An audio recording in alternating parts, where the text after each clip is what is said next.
بسم الله الرحمن الرحيم رب اشرح لي صدري ويسر لي أمري واحلل عقدة من لساني يفقه قولي রাসূলুল্লাহ সাল্লাল্লাহু আলাইহি ওয়াসাল্লাম এই হাদিস লিপিবদ্ধ করতে নিষেধ করেছিলেন। এটা যারা হাদিসকে অস্বীকার করে তাদের একটা দাবি। তো এই সম্পর্কে একটা ভিডিও আমরা দেখি এই ভিডিওতে কি বলা হচ্ছে। আপনারা মুহূর্তের মধ্যে বলেন হাদিস না মানলে সে কাফের। হাদিস না মানলে যদি মানুষ কাফের হয় তাহলে পৃথিবীতে আপনি কোথাও মুসলমান খুঁজে পাবেন না।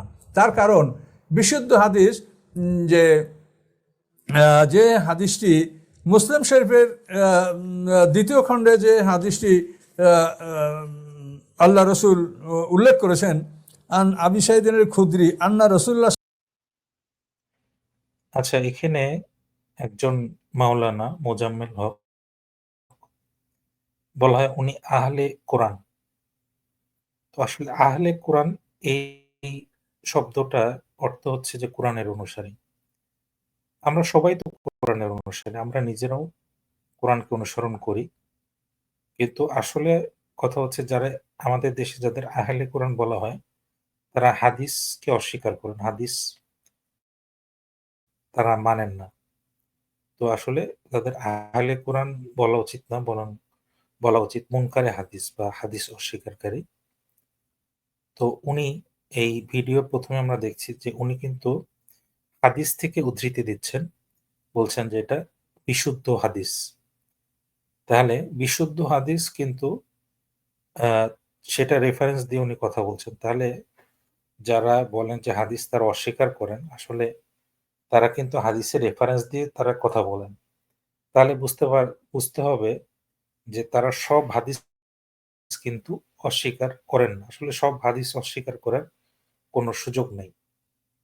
কলা লা তাকতুবু আন্নি অমান কাতাবা আন্নি গারাল কোনে ফালিউম হেহু। এই হাদিসটি সহি মুসলিম দ্বিতীয় খণ্ড ২১৪ পৃষ্ঠা। এই হাদিসে আল্লাহ রসুল বলেন, আবু সাইদ খুদ্রি থেকে হাদিসটা মরফু হাদিস, মানে সরাসরি রাসুল থেকে সাহাবিরা রওয়ায়াত করেছেন। এই হাদিসে কোনো দুর্বলতা নাই, এটাকে মরফু বলা হয়। মানে সাহাবিরা সরাসরি রাসুল থেকে হাদিসটা বর্ণনা করেছেন। কি আল্লাহ রসুল বলছেন, লা তাকতুবান্নি, আমার থেকে তোমরা কিছু লিখো না। অমান কাতাবান্নি গায়রাল কোরআনে, কোরআন ছাড়া যারা আমার কাছে কিছু লিখেছ ফালিউম, সেটা তো তারা মিটিয়ে দেয়, সেটা তো নষ্ট করে দেয়। আল্লাহ রসুলের এই কথা বিশ্বাস করে সাহাবি তাবি তাবুত তাবিন এই ৩ যুগের মধ্যে তারা কোনো হাদিস গ্রন্থ রচনা করে নাই। ইমাম বুখারী, ওনার জন্ম ১৯৪ হিজরি, উনি হলেন আওয়ামুন নাস। তার কারণ উনি যদি ১৮২ হিজরির আগে জন্মগ্রহণ করতেন তাহলে উনি তাবুত তাবিন হতে পারতেন। তাবিকে দেখলে তাবুত তাবিন হয়। সর্বশেষ তাবি হুসাইম ইবনে বশির, তার ইন্তেকাল হয়েছে ১৮২ হিজরিতে। কাজে ইমাম বুখারী এই সর্বশেষ তাবি হুসাইম ইবনে বশির ইন্তেকালের ১৪ বছর পরে ওনার জন্ম। ১৯৪ না ১২ বছর, ৮২ থেকে ৯৪, ১২ বছর। তো উনি তাবিনদের যুগ শেষ হওয়ার ১২ বছর পরে জন্মগ্রহণ করছেন, ফলে উনি আর তাবুত তাবিন হতে পারেন নাই, উনি আওয়ামুন নাস। কাজে এই আওয়ামুন নাসের থেকে নিচের দিকে আমরা সবাই কিন্তু এই হাদিসটা অমান্য করেছি। আল্লাহ রসুল বলছেন যে আমার থেকে কোরআন ছাড়া কিছু লিখো না, কিন্তু সবাই লিখছি, পড়ছি, বলছি, বয়ান করছি। তবে হাদিসের মধ্যে যে হাদিসগুলি কোরআন দ্বারা প্রমাণিত, রাসূলকে বর্ণনা দেওয়া হয়েছে, সেগুলি কিন্তু এর আওতায় পড়বে না, সেটা তো কোরআনের অধীনে চলে যাবে।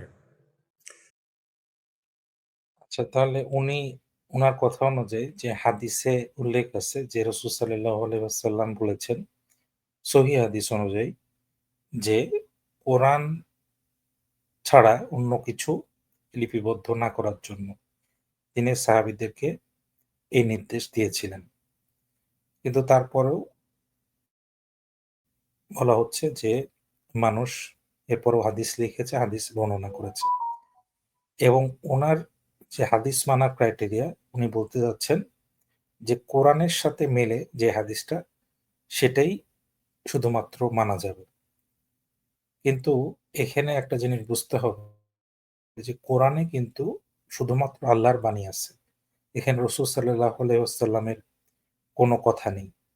তাহলে কোনো হাদিসই কিন্তু কোরআনের সাথে মিলবে না। কারণ পুরো কোরআনটাই হচ্ছে আল্লাহর বাণী। সেখানে রাসূল সাল্লাল্লাহু আলাইহি ওয়াসাল্লামের কথা কোথা থেকে আসবে?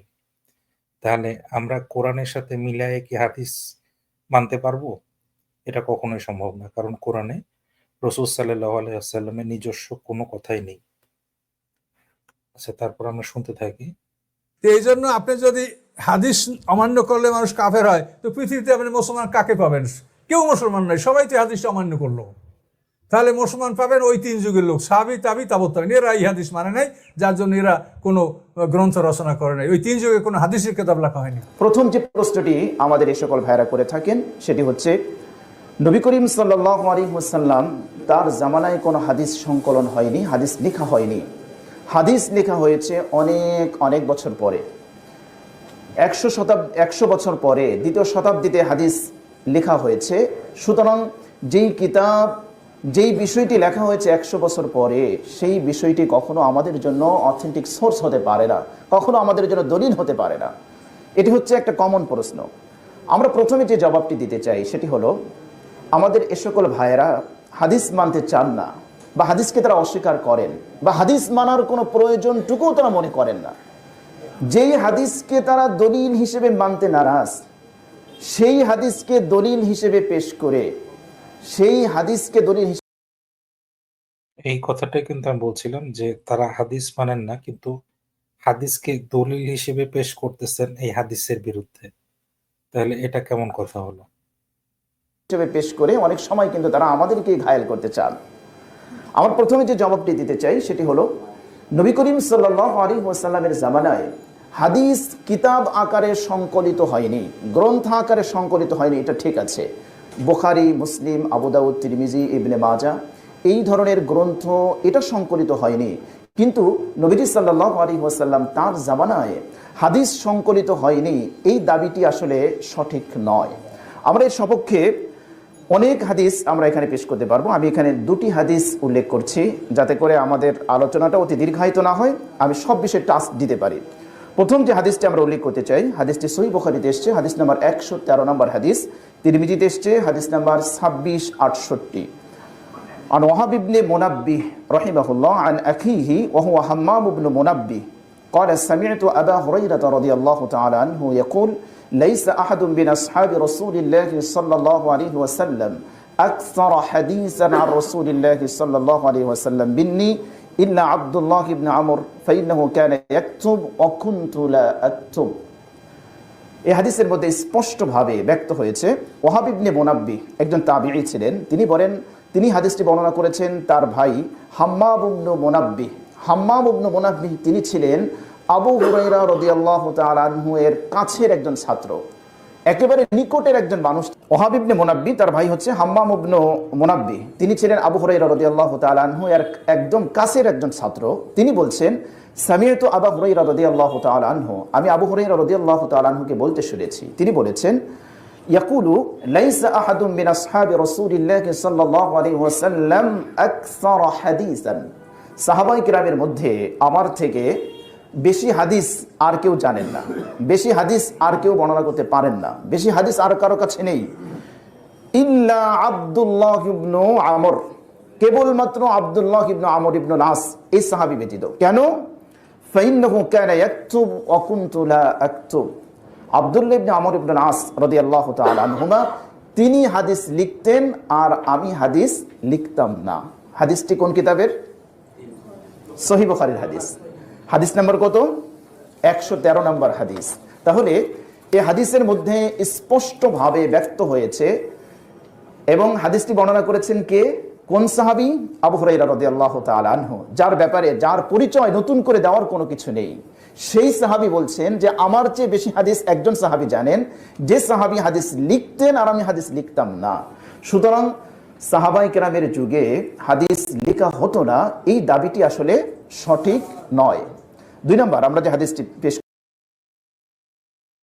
তাহলে এখানে আমরা একটা হাদিস জানলাম, এটা একটা সহিহ হাদিস, যেখান থেকে আমরা জানলাম যে আবু হুরায়রা রাদিয়াল্লাহু তাআলা আনহু, আমরা সকলেই তাকে চিনি, তিনি রাসূল সাল্লাল্লাহু আলাইহি ওয়াসাল্লামের হাদিস সবচেয়ে বেশি বর্ণনা করেছেন। তিনি বলছেন যে তিনি হাদিস স্মরণ রাখতেন, এবং আরেকজন সাহাবী আমর ইবনুল আস, তিনি হাদিস লিখে রাখতেন, এবং এভাবে হাদিস সংরক্ষণ করা হতো।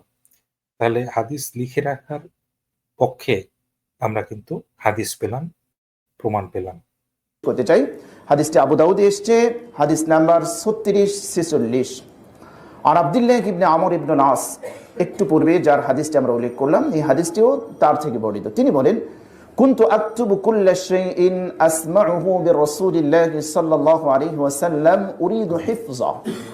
এই সাহাবী বলেন যে আমি নবীজি সাল্লাল্লাহু আলাইহি ওয়াসাল্লাম থেকে যা শুনতাম তাই আমি লিখে রাখতাম। আমার উদ্দেশ্য ছিল যাতে আমি এটা মুখস্থ করতে পারি, আমি হিফজ করতে পারি।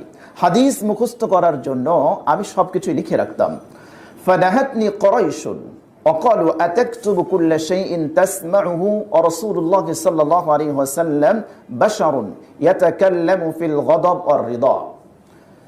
কুরাইশরা আমাকে নিষেধ করলো, হতে পারে মুহাজির সাহাবী, তারা বললেন, কি বললেন, যে তুমি সব হাদিসই লিখো, যা শোনো তাই লিখো।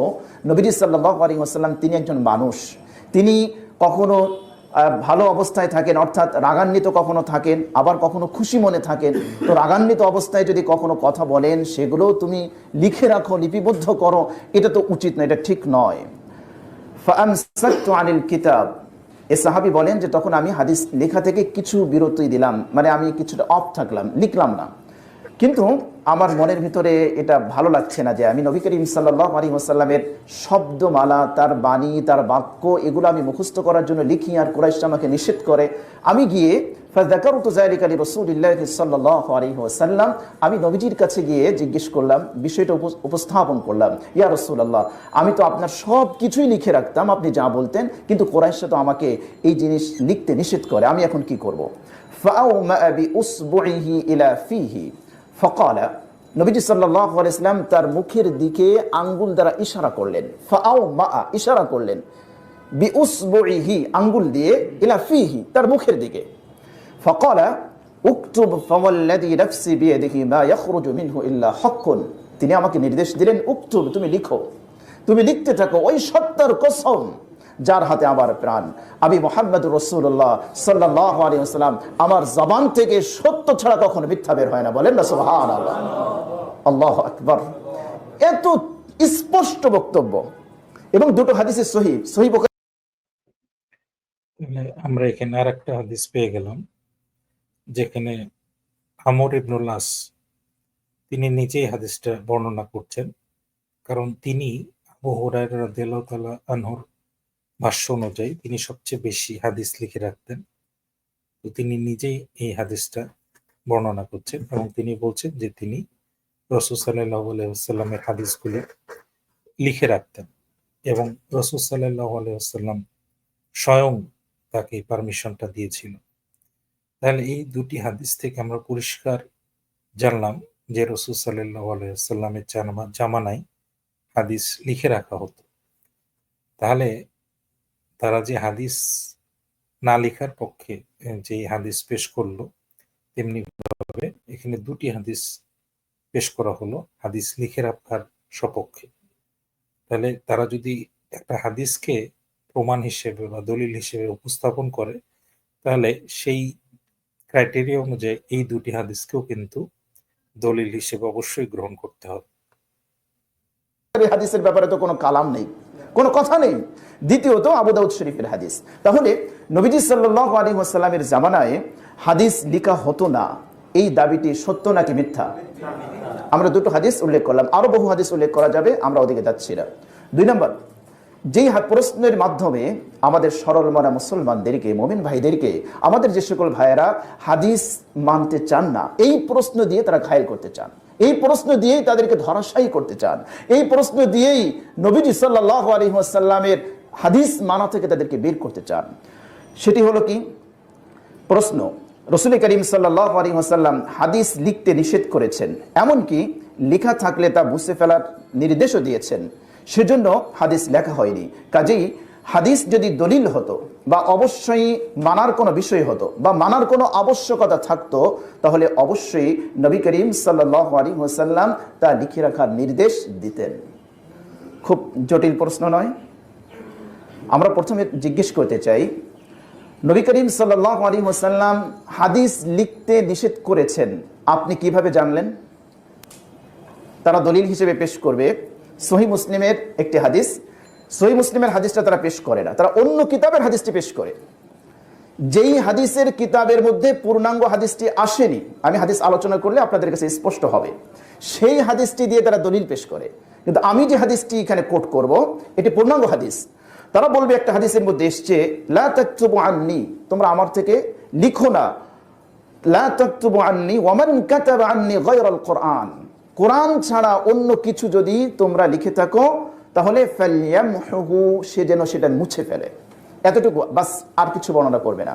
আমাদের প্রথম প্রশ্ন, হাদিস আপনাদের কাছে দলিল নয়, আপনাদের কাছে গ্রহণযোগ্য অথেন্টিক কোনো সোর্স নয়, তাহলে যেই হাদিসকে মানতে আপনারা অস্বীকার করেন সেই হাদিস দিয়েই আবার আপনারা দলিল পেশ করেন, এটাকে ডাবল স্ট্যান্ডার্ড নীতি নয়? আমার কথা কি বুঝতে পারেননি আপনারা? যেই হাদিস আপনাদের কাছে দলিল নয়, আপনারা যে হাদিস মানেন না, যেটা অথেন্টিক সোর্স হতে পারে না, সেই হাদিস দিয়ে আমার যারা হাদিস মানে তাদের বিরুদ্ধে দলিল পেশ করা, এটাকে দ্বিমুখী নীতি নয়? অবশ্যই দ্বিমুখী নীতি। সুতরাং আপনি তো দলিল দিবেন কোরআন দিয়ে, আপনি হাদিস দিয়ে দলিল দিতে পারেন না। কেন? আপনি হাদিস মানতে নারাজ, আপনি হাদিস মানেন না। তাহলে নবী করিম সাল্লাল্লাহু আলাইহি ওয়াসাল্লাম হাদিস লিখতে নিষেধ করেছেন, যদি আমরা আপাতত মেনে নেই, ঠিক আছে, চলুন আমরা আপনাদেরকে রাসূল করিম সাল্লাল্লাহু আলাইহি ওয়াসাল্লামের হাদিসে নিয়ে যাই, দেখি হাদিসে কি আছে। হাদিসটি এসছে সহিহ মুসলিমের হাদিস নাম্বার। তাহলে আমরা প্রথম যে হাদিসটা শুনলাম, যেখানে বলা হয়েছিল যে রাসূল সাল্লাল্লাহু আলাইহি ওয়াসাল্লাম হাদিস লিখে রাখতে নিষেধ করেছেন, সেই হাদিসটি কিন্তু একটা খণ্ডিত অংশ আমরা শুনেছিলাম। এখন আমরা শুনবো পূর্ণাঙ্গ হাদিসটি। পূর্ণাঙ্গ হাদিসটিতে কি বলা হয়েছে? 7400 হাদিস। এই হাদিসটি হচ্ছে পূর্ণাঙ্গ রূপ, কিন্তু এই হাদিসটি অন্য সূত্রে বর্ণিত হয়েছে অন্যান্য কিতাবের মধ্যে। আমি যতটুকু উল্লেখ করেছি বাস অতটুকু, এরপরে আর উল্লেখ হয়নি। দেখুন হাদিসের মধ্যে কি বলা আছে। আন আবি সাঈদ আল খুদরি রাদিয়াল্লাহু তাআলা আনহু আন্না রাসূলুল্লাহ সাল্লাল্লাহু আলাইহি ওয়াসাল্লাম قال لا تكتبوا عني ومن كتب عني غير القرآن فليمحه ইলা আখিরিল হাদিস, রাওয়াহু মুসলিম। আবু সাঈদ খুদরি রাদিয়াল্লাহু তাআলা আনহু থেকে বর্ণিত, তিনি বলেন নবীজি সাল্লাল্লাহু আলাইহি ওয়াসাল্লাম বলেছেন লা তাকতুবু আন্নি, আমার থেকে তোমরা লিখো না, ওয়া মান কাতাবা আন্নি গায়রাল কোরআন, কোরআন ব্যতীত অন্য কোনো কিছু যদি তোমরা আমার থেকে লিখো, ফালইয়ামহুহু, সেটা মিটিয়ে দাও। আমাদের আহলে কোরআন ভাইয়েরা, হাদিস অস্বীকারী ভাইয়েরা শুধুমাত্র এতটুকুই উল্লেখ করেন, কিন্তু দুঃখজনক হলেও সত্য, হাদিসটি এখানেই শেষ নয়, বরং এই হাদিসটি হাদিস অস্বীকারী ভাইদের বিরুদ্ধে এটা দলিল। বলেন না সুবহানাল্লাহ। কোরআন এবং সুন্নাহ, দেখুন কোরআন এবং সুন্নাহ হচ্ছে এক এলেমের ভান্ডার, মহা সমুদ্র। ইচ্ছে করলে এখান থেকে বাতিল পন্থীরা তারাও দলিল পেশ করতে পারে। আমি এজন্য প্রায় বলি যে কোরআন এবং সুন্নাহ হচ্ছে পৃথিবীতে সবচেয়ে মাজলুম গ্রন্থ। কিভাবে মাজলুম? এখান থেকে বাতিল পন্থীরাও দলিল দেয়, হক পন্থীরাও দলিল দেয়। বাতিল পন্থীরা জাস্ট অতটুকুই নিবে যতটুকু নিলে তার পক্ষে দলিল হবে, তার ডানেও নিবে না, বামেও নিবে না, সামনেও নিবে না, পিছনেও নিবে না।